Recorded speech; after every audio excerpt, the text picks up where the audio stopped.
Welcome everyone. I've decided to do a series covering the Merlin 128 assembler for the Commodore 128, which is copyrighted 1986. I got my hands on it shortly after that, and it's just an amazing assembler. It should be a short series covering the basic functions of the software. What attracted me to this software was that it was made for the Commodore 128, which supported 80 column mode. To me, this was a big deal at the time, and it meant that I could more easily comment my source code and figure out the layout of programs. The Commodore 128 had double the memory and was faster than the Commodore 64, meaning development time, in theory, would be faster. In this video, I'm doing a quick unboxing in the first segment, then a quick manual repair in the second segment. And in the third segment, we're going to replace some of the missing pages from the manual. Alright, I finally got my hands on a copy of Merlin 128 for the Commodore 128 computer. I used to own a copy of this when I was a teenager, and this was an amazing macro assembler. It was the first one that I was able to use and to fiddle around and try to make assembly language programs with. And it was produced by Wagner Publishing right here in California.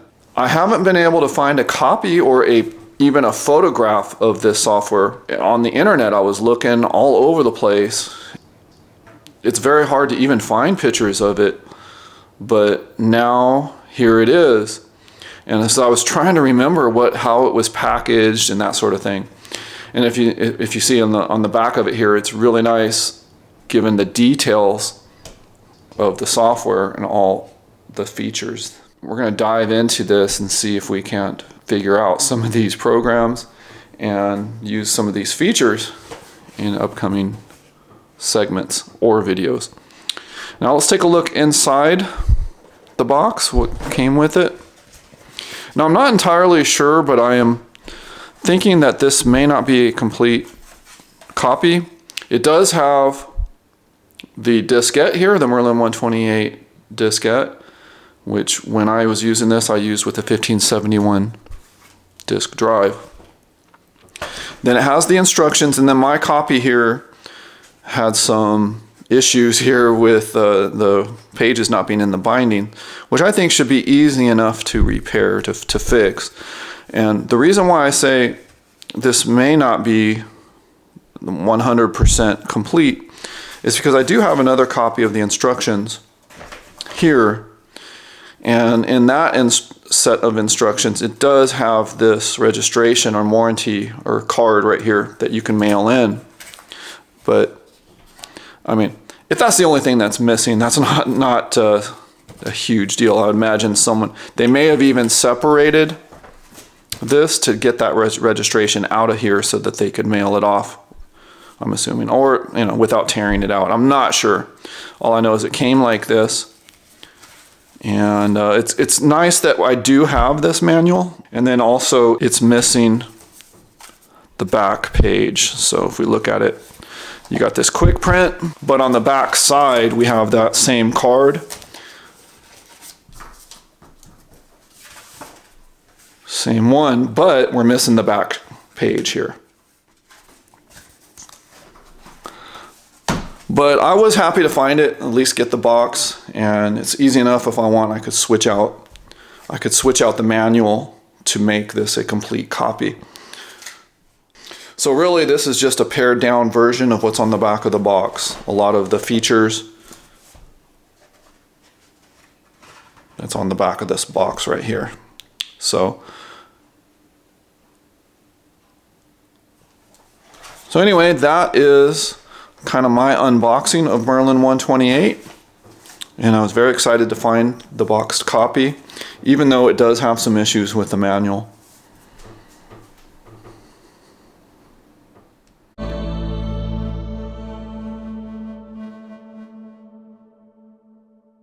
So I'm going to see if I can't put this back in its bindings.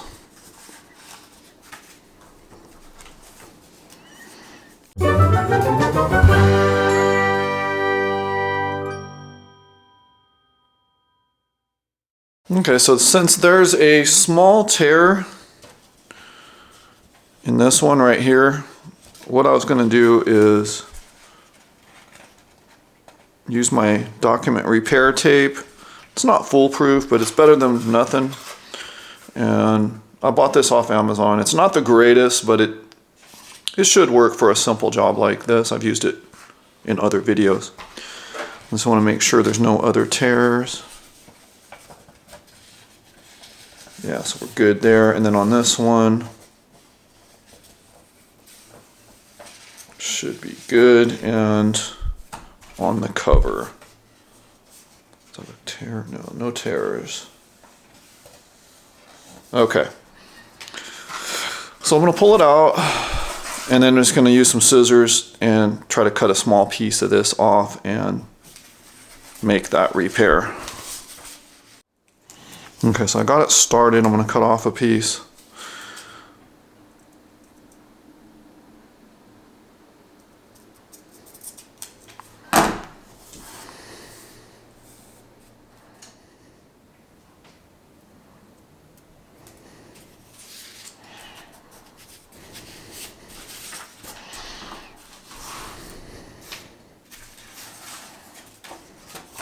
So I can contrast it with something.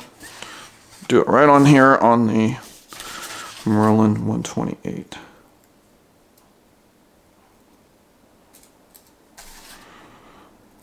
See, it's a little longer than I need, and it's a little wider than I need.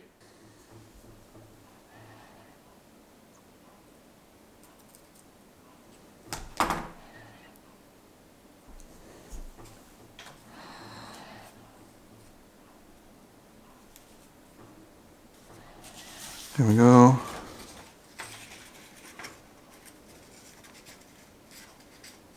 I'll put one on that side as well. The other half of this one.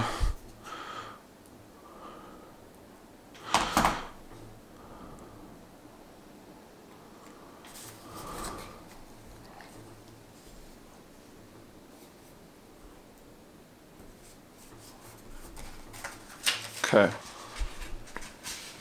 So that'll add some strength to the repair.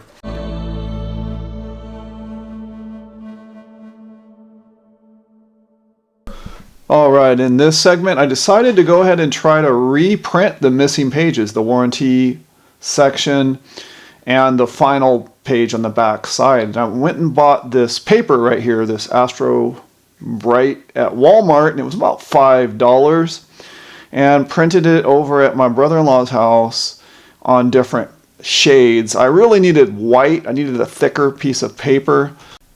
All I did was scanned another copy of the book and really just hit print.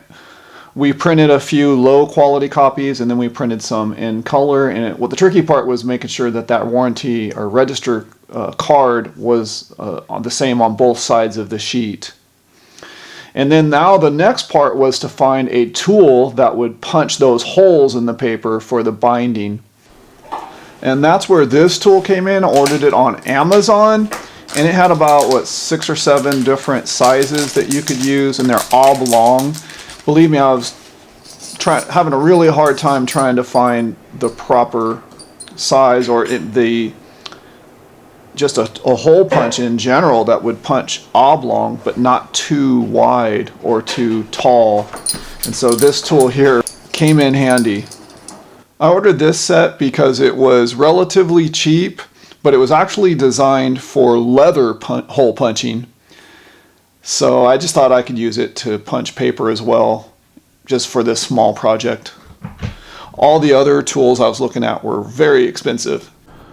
So I did a few test hole punches with a blank sheet of paper before going on to do it on the official print that I was going to use for the project.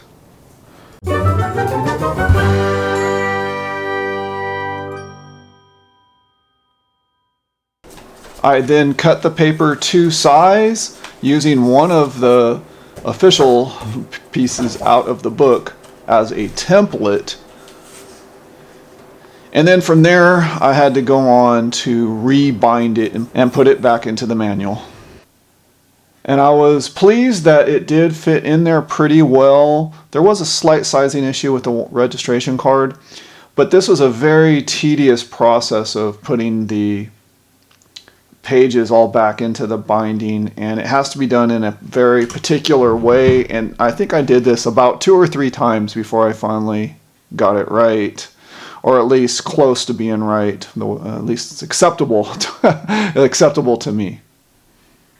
Alright, so after quite a bit of time of trying to rebind this by adding the last page and the warranty registration faux form, here it is finally complete, and you can see the binding looks pretty good. That's the front page, and then there's the warranty registration faux page. And now it's not perfect. I cut it a little short on the top, but at least there's what it used to look like is in there. And then when you kind of look through, at least the pages lay flat and you can kind of go through it, and it's usable. Anyhow, I have now completed the repair of the manual, and we can get on with episode 2 and see what the software has in store for us. In the next video, I intend to cover some of the basic features of the software and the included editor. And if you stuck around this long watching this video, please do give the video a like and subscribe if you haven't already. Thanks for watching.